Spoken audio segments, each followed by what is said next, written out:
Hello, welcome to another episode of Gospel Gal. I am Marissa Namir, Gospel Gal.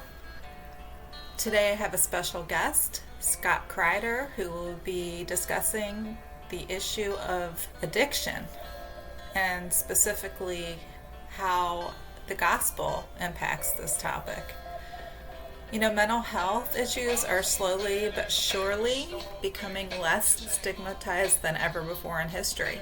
People are far more likely now to seek help for mental health issues, even less severe concerns. Additionally, and positively, the church seems to be becoming more aware, informed, and careful with regard to those with mental illness and mental health concerns. However, I've heard kind of a glaring silence regarding the topic of addiction in the church. So today's episode is focusing on that topic. Hopefully, it will provide some comfort and direction to those struggling with this problem and offer hope to the loved ones of those with addiction as well. Scott Crider. I'm a roofing contractor. I've been a roofer for 30 years. Opened my own business a year ago. Married to my wonderful wife, 26 years. We have three sons, Connor, Christian, and Kason. Life has not been easy. Married, and I'm kind of an open book. Well, Cole, I will ask you a lot of questions then. Yeah, The topic, let's go that route. yeah, the topic that we have is a little difficult for people, and I really am appreciative that you're willing to do this episode because it's so needed. And I posted this on social media a few days ago, and I just introducing this topic. I said, it seems like mental health has been stigmatized for such a long time, and now finally people are accepting it and looking for it and having therapy and understanding more about mental health so it's less stigmatized. But I think, and even in the church, I think that the church is more accepting now that finally there's some credibility as far as the science that's associated with that. But at the same time, I still feel like there is stigma attached, especially in the church, to addiction. And I feel like it's really misunderstood. I worked several years ago as primary case manager for two counties where my primary population were people who had severe persistent mental illness, but also a lot of times co-occurring substance abuse disorders. And I did some treatment. I did some groups and stuff like that for people who had substance use disorders. But I still feel like I am not very well equipped myself to really understand it. And I know that that's probably the case for a lot of people. I feel like a lot of people just think that addiction is something that you've chosen, something that if you're going to participate in certain activities, you kind of deserve it, that you're excusing behavior. And I just don't think that that is the most productive or helpful way to look at it. And since you have a background in this, that you've been very open in talking about it. So I really want to, just kind of hear what you have to say and how you would speak to people, believers or unbelievers, if they're struggling with this issue, or the family, if they're struggling watching it happen, or even the church as they're seeing people in their congregation who are struggling with this particular topic. So I guess to start out, I just want to ask you what it was like for you as you were growing up and what impacted the choices that you made even as a youth. I grew up in a somewhat typical family. We were mixed race, which in the 70s wasn't as normal as it is now, or as accepted as it is now. So there was a lot of fighting in school, that kind of thing, bullying, that kind of thing. Other than that, life was pretty straightforward. My dad was a truck driver. My mom was a waitress. It's almost a country song. It's kind of funny. Um, very, very normal. My mother was very aggressive in her discipline, And my father was very standoff because he didn't think that it was his place to discipline us. So what I always wanted was a male figure just to kind of take the reins, and that steered a lot of my life. In raising my own kids, I probably overreacted because I thought that's what I was supposed to do or what I wanted for myself that never happened. But other than that, I have older sister, younger brother. All three of us have addiction problems. My mother, her father was an alcoholic, so it has hereditary roots. There's no question about that. So yeah, I think you're, Um, touching something that you said a minute ago. I think that's the case for many, many people is that however you were raised, you tend to kind of overcorrect in the opposite direction, or yeah, you just like repeat the same history. yeah, It's like yeah, one of those two things. yeah. It doesn't seem like there's a lot of options, or people don't react. Yeah, I agree 100%. When did you start experimenting with drugs, and when did you notice that you really had an addiction? Honestly, if I'm being real honest, my first addiction was not substances, but pornography at a very young age, 11. I was introduced probably what's normal on the internet now, but as a kid then, that was different. I had access to material that normal kids didn't.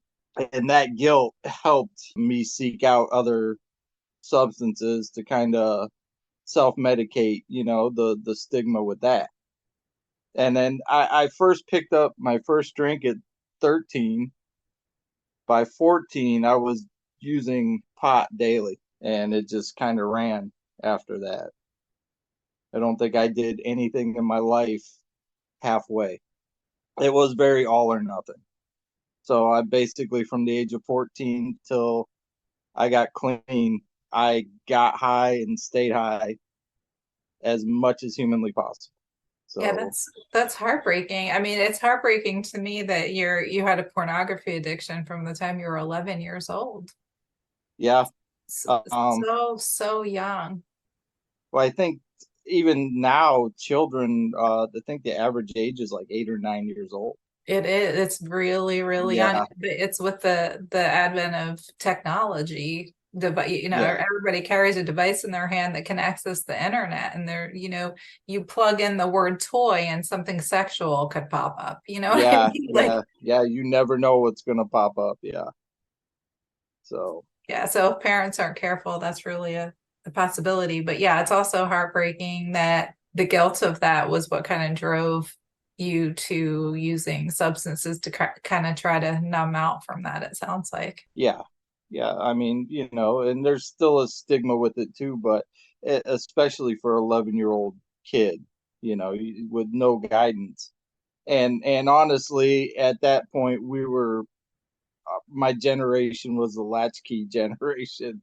My parents both worked full time. By 11 years old, I was left to my own devices, and that's kind of as long as you came home when the lights came on for the light poles, and you were in one piece. Nobody asked what you were up to.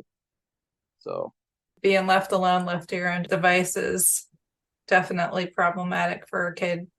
yeah, You're gonna find if there's trouble, you're gonna find it, right? yeah, it found me too, but I was seeking it out for sure. So what has been your biggest struggle? Like as you think about just before your recovery, did you hit a bottom? And if you did, what was your bottom and what was the struggle that you were dealing with at that point?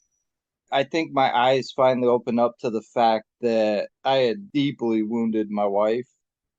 Everything that I was doing was finally to the point that she was ready to go, and she was going to pack the kids. I wasn't willing to lose her or my family, or what we had. It finally struck me that they were more important than the dope. So at that point, what were you using?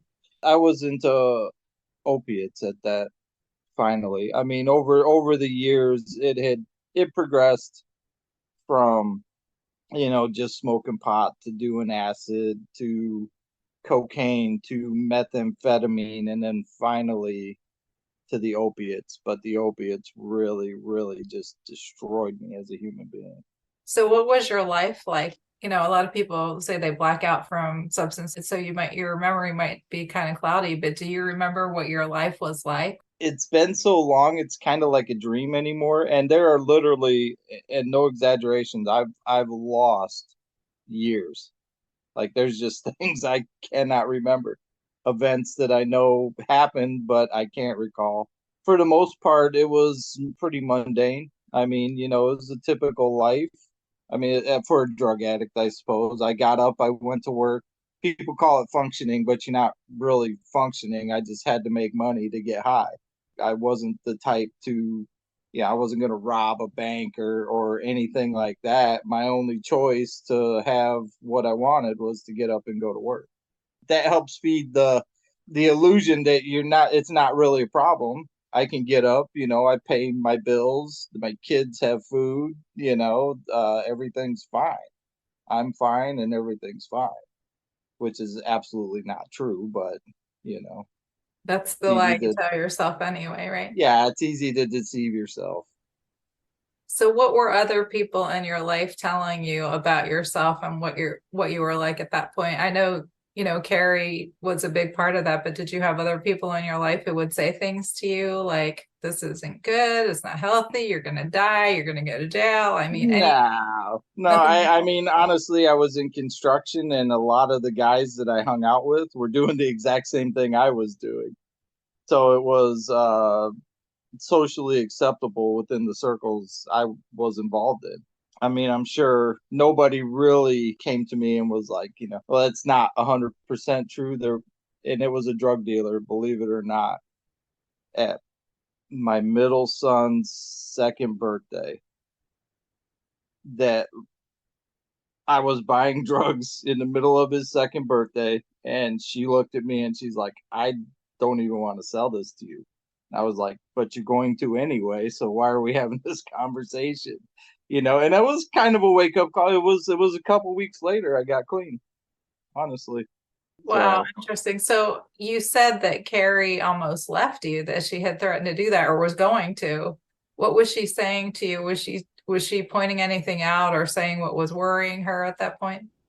no, she was just frustrated with the lies, and it was the lying more than anything, because anything that came out of my mouth was an absolute lie. I had to lie to cover up the last lie that I told about the money I was taking, or where I was going, or what I was doing. I couldn't be honest about anything, and she was just literally so frustrated with the whole situation.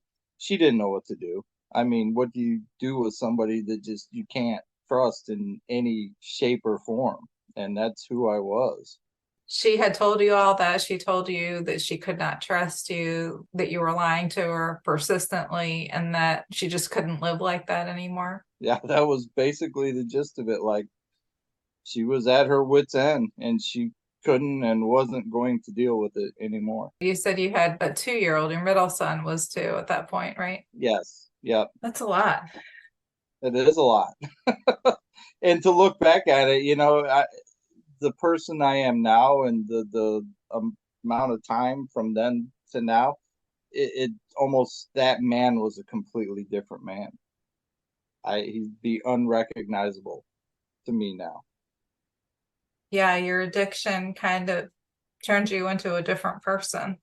Yeah, it does. That's a thing that I think sometimes people don't understand too. And I've come to understand this recently is that you can't look at a person that you've known sober and then look at their addiction and think that's the same person because it's not. The No, addiction has its own habits and personalities and vices that the person when they're sober they would never do and they don't think that way, so it's kind of crazy. It's like a Dr. Jekyll and Mr. Hyde almost. it's similar to that. Well, your morality disappears when you're drinking, getting high, whatever it is, and you can go and do things that you would not normally do if you were in a right state of mind. because the addiction just wants what the addiction wants, right? Yeah. Yes. Yeah. Absolutely. It's bondage. It is. This is the next question that I had for you is what do you believe about addiction? Like I was saying before, some people in the church would just say it's a sin issue. Yeah. And then the medical community calls it a disease. They call it a disease because like cancer, if you don't treat it, it will kill you. It's progressive. Like Yeah. cancer is progressive. So what do you think I've about heard it it? called an allergy. I've heard it called a lot of things, a disease. I kind of struggle with the disease concept. It's mental illness, if it's anything. If it's a disease, it is a mental illness. A lot of people want to equate it to the cancer because it separates the person from the disease, but it's still a part of you too. Even in recovery, you can spin off into addictive behaviors. It's learning how to control that. I don't even know if control is the right word, but how to live with it and work within those boundaries of, okay, I know I'm addictive personality, and I know if I don't keep checks on myself and am accountable to other people, I can get in a lot of trouble even without substances. I kind of, like I said, I'm all in. It's just always the way I've been. And I think that's part of the addictive personality. You said you think it's a mental illness. What My brain doesn't operate the same way other people's brains do. do you think it's like an obsessive compulsive? That's what I Yeah. thought it might be Yeah. similar to. It's like people who wash their hands until they bleed. They can't, like it doesn't make any sense, but they're going to do it because to them it does. And they Yeah. have to Yeah. do And it. it It's doesn't, like a drive. They have to do it. yeah. And it's that same sensation. Once the ball gets rolling, there's literally no stopping it. And it doesn't matter what you tell yourself, like, I know this is wrong. I know it's going to crush everybody I know. That compulsion is there just to do it. There's no rhyme or reason to it at all. It doesn't even make sense to the addict or the alcoholic. So it's certainly not going to make sense to the family and friends and people who love the person who has the addiction, right? No, absolutely not. They can't understand it. It's like if you loved me, you would stop doing that. It's like I do love you, but that doesn't matter. Love's And got it nothing doesn't to do matter. with it. What's love got to Yeah. do with it, right? Yeah. Yeah. What do you think about recovery programs, rehab, 12 steps? What do you think the best Uh treatment is? Honestly, a solid 12-step program is where every addict should start. I mean, if you're honestly serious, being around other people who can completely understand that without judgment is a big deal. I don't think, yeah, I went through a series of rehabs and halfway houses, especially through my teen years into my early 20s. They were fine for, getting you sober and getting your head, back pointed in the right direction. But none of those things ever or programs ever kept me clean. It was always a 12-step program, at least in the beginning. For me, I think it's super important So for anybody. the benefit of a rehab or a halfway house or something of that nature is to kind of just get you to have a structured environment where you don't have access, or You at least don't not have easily. access, yeah, and to get a little bit of time under your belt that you're not in a environment where you can just do whatever you want. Like you said, structured. You don't have access to the chemicals, and also 30 days, 60 days, the fog starts to lift from the chemicals too.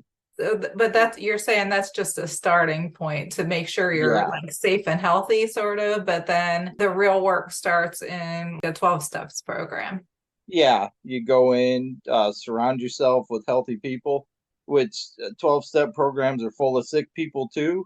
So you have to be very selective, but find guys that have been around for a lot of years and just cling to them, until you're able to walk on your own. So why don't you just kind of tell what it is? Because some of our listeners might not know what a 12 steps program is. Can you kind of just briefly summarize what it's like and what the concepts are? With like a Alcoholics Anonymous or Narcotics Anonymous, they're meetings, structured meetings where people with addiction meet. It's usually there's a simple format. There's different types of speaker meetings or open discussion meetings. You can talk on basically any topic recovery related. They suggest you get a sponsor, which is somebody with at least a year or more in recovery, who has worked the 12 steps, and they have a sponsor. There's a structure to the whole thing. It's just a group of addicts and alcoholics helping one another stay clean a day at a time. That's it. What it really boils down to. One day at a time. One Um, 1 minute at a time sometimes. what are some of the steps? And would you think that if, in our circle, would they have any disagreements with what the steps are? I'll be honest, after I got saved, I was 7 years clean before I got saved. So I had a big hang up with the God of your own understanding portion of the program. I understand why it's there now more, especially becoming Christian or being saved. It's like, all right, my God is the God. Christ died for my sins. There are no other gods. And it took me a long time to reconcile that. So any Christian would probably have a problem with that. Maybe I took it way too literally. I know everybody has to, find their own within the confines of the program. Just find something greater than themselves that they can look to for guidance and strength. Whatever that thing is, if it keeps them clean a day at a time. Obviously, for me, it was Christ. And I mean, prior to that, it was probably the group more than anything. So I get it. And the steps themselves are just basically teaching you how to be a human being again, figuring out what things you can't control, dealing with your own demons, seeking out your character defects and how to correct them, going to people you've hurt and making amends, and then finally coming to God, whatever that means to you in the confines of the program. And that's kind of it in a nutshell, teaching people how to face reality again. So just to clarify what you're saying, there is verbiage in the steps that say the God of your own understanding. And what you're saying is that you don't have to be a Christian in the program. The point of that is to find something that's greater than yourself to support you in the process of your recovery. Is that correct? Yes, Like it could be a group yes. of people. Like I don't know. I've heard Yeah, people say it could be a chair, but that's kind of crazy. Like yeah, that and doesn't have and any power, people but use that. Yeah, it makes no sense to me either. But if a chair keeps you clean today, I guess if I have to tie you to a chair to keep you clean today, maybe that's it. I don't. I've heard that too. I don't get it. is it necessary to become a Christian in order to conquer an addiction? No, no. I think the common grace of God covers a lot of that for a lot of people. Plenty of people who aren't Christians who actually have 20, 30 years clean. So it's a common grace issue. I think I would Yeah, agree with that. If it's a disease or if it's a mental health issue, then common grace can help remedy some of those yeah, things as well. yeah. So, yeah, I think I agree with that. And the other piece of it is, do you think necessarily that being a Christian is going to ensure that you don't have an addiction? No, I thought that for a short period of time, but in no way, shape, or form. There's too much of it in the church. And outside of substances, I know pornography is a huge problem in the church. It's absolutely not true. For whatever reason, God allows it. It would be kind of like saying you're not going to have any issues with your health. Yeah, exactly. You're never going to have depression or anything like that either. I think it's an overrealized eschatology to think that you're going to not Well, I have think it's anyone in the church who has an addiction. no. And I think because the church still looks at it, like you said, a sin issue or a moral issue. And it's not that. I don't think the church has caught up with the reality of, or has always dealt with it for centuries in a different way. What do you wish the church knew or would do better in terms of addiction?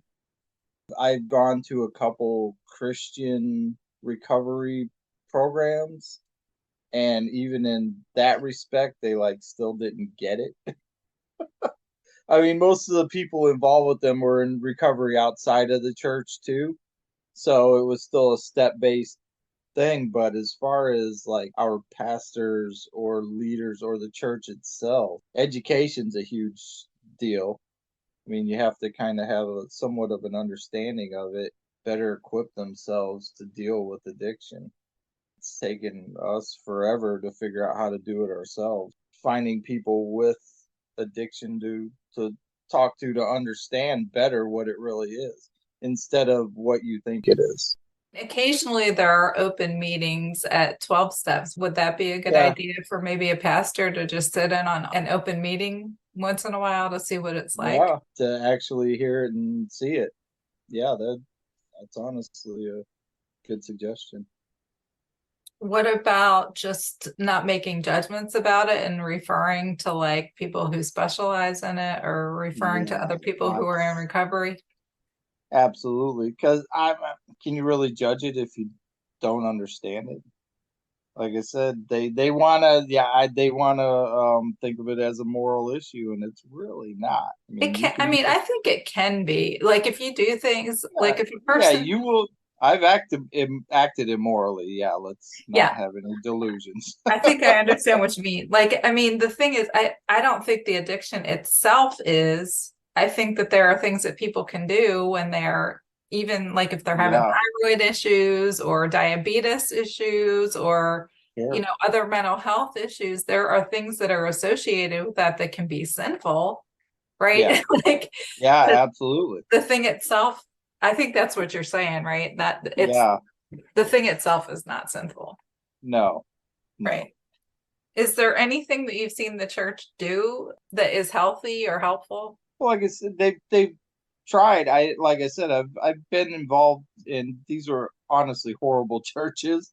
So at least their theology and their doctrine and the one that I was involved in, this is very early in our church life recovery. I think, and it was even written by Rick Warren, I believe. So it was really, really poorly executed. There are Christian based 12 steps, and I think that's a good starting point, to implement those types of things in your church. You so you won't you're not denying the fact that there's addiction in the church, and you can find Christians gathering together. So now you not only have the addictive personalities together, but you're Christians also, and that's a huge deal. It's just getting enough Christians to admit they're addicts to get Well, them in a yeah, room together. maybe, yeah, maybe it would be really helpful too to have an environment. And I think our church is like this a lot to have an environment where you're allowed to admit you're a sinner. Yeah, You know what I mean? And that's that's a huge deal. so, or, and that you have struggles. Yeah, because I think you and I both have been in churches where that just wasn't allowed. That's nominally what they would say, but then when you actually have like an issue, then you're shunned, right? Yes, one of the churches we belonged to, we were actually there for 10 years, and the pastor was a great teacher and actually learned a lot. But we had a men's group, and in this men's group, I tried to be honest and real about sin, and it just shut the whole thing down. As though the people, they want to pretend that you get saved and no longer struggle with sin. I'm sorry. I mean, anybody who's been saved for any amount of time knows that's absolutely not true. What do you So, mean, Scott? yeah, for real. Sin, we're saved. We're saved by Yeah. grace. Yeah. Aren't you living Okay. the victorious Christian life? Oh, yes, but not the way you think I am. No, I hear Yeah. what you're saying, and I am very grateful that we have a church where we're allowed to admit that we have weaknesses and that Yeah. we can get prayer, we can get absolution. Yeah. That every week, we on our knees admitting our sin Yeah. in communal prayer. It's amazing. That was just mind blowing to us. That was a whole different church culture. I almost didn't know what to think at the beginning. You're like, oh, that's what the law is. Yes, Yeah. we cry out to Christ for mercy, and He Yeah. provides. How do you think the gospel applies to addiction? What message would you say to Christians who are struggling or maybe relapsing? It's the same message over and over. Return to Christ. Go to Christ. He's struggled in all the ways we've struggled, and without sin, of course, but he understands, he knows. Amen. So you just have to continue to return to Christ, and there's work involved with it. There's culture, and American Christianity is so skewed when it comes to that kind of thing. You have to be very careful with your words because people will misinterpret it 1,000 different ways, especially a Christian in recovery. There's work that has to go along with that. It's not like it's not saying that God only helps those who help themselves. It's like, no, you have a lot of a mess to clean up. Return to Christ, bring your mess to Christ, absolutely. But you still have to clean up the mess. Any problem is going to have temporal consequences associated Yes. with it. If you've sinned, if you have, well, even if you just have a disease of any kind, there's messes and consequences associated with that. And you have to work. You have to work towards health. Yes. But that doesn't change the fact that if you have sinned, and we have, Yes. if you say you have no sin, you're a liar and the truth is not in you. That's First John. Yes. Yes. At the same time, all that shame that you talked about in the beginning, Christ Yeah. utterly destroys that. Yeah. Bring it to the foot of the cross. It's separated from you as far as the east is from the west. Yeah. Yeah. That's a huge revelation for a believer. Especially I mean any sinner obviously, but when you Mhm. when you grievously sinned, maybe it's a little deeper. I don't know if that's true or not. Maybe not, but I know some of the horrific things I've done in my life to know I am absolutely forgiven, and there is now no condemnation. Hmm. It's done. Yeah. That's a big deal. So All of Christ's righteousness is yours.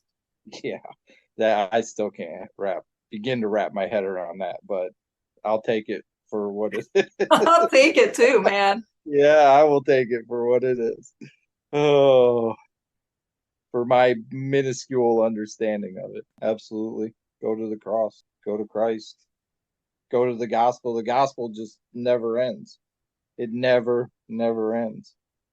I can never get tired of hearing it, and I can never get tired of being washed in the gospel. No, me either. Amen. So remember the gospel and then get to work by And then get to work. Yeah. doing the good work that God has provided us to do. And that could include maybe initially going to rehab, definitely connecting with some support. And, I've heard this saying that connection is the opposite of addiction. Yeah, I do agree with that because most addicts feel very alone, as though, Sometimes they make themselves alone. yeah, They well, can do yeah, what they want, you isolate because you don't want anybody to know what you're doing. But right? at the same time, you feed that, your own nonsense with that, like, oh, nobody loves me, nobody understands me. Yeah, okay, well, you're a dope fiend or you're a drunk or you're whatever, and you're self-medicating, you're hiding from the world. You want your cake and eat it too. Except maybe your Coke. I don't know. Yeah, yeah, oh, yeah, maybe, or whatever it is. Yes, Whatever it is. whatever it is. So remember the gospel and get to some 12 steps and connect with Yeah, get a sponsor, do the work. It's a challenge, but yeah, from what Scott's and saying, it's good stuff. So yeah, dig deep.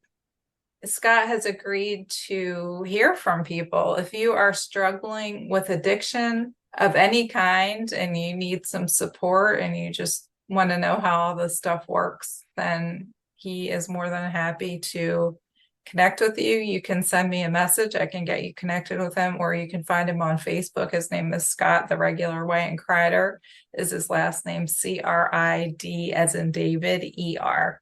Scott Crider. Yeah. So thank you so much for joining, Scott. I really appreciate your Thank you for authenticity having and your kindness. Thank you to for our joining listeners. us for another episode of Gospel Gal. We hope that this episode has been an encouragement to you. Please share this episode if you know anyone who is struggling with addiction or has a loved one struggling with this very significant problem. We appreciate you liking, subscribing, and sharing these episodes. It is an encouragement to us to know that the gospel is going forward and people are being impacted in their daily lives and their daily struggles. Please join us again for another episode. And until then, we bid you gospel blessings.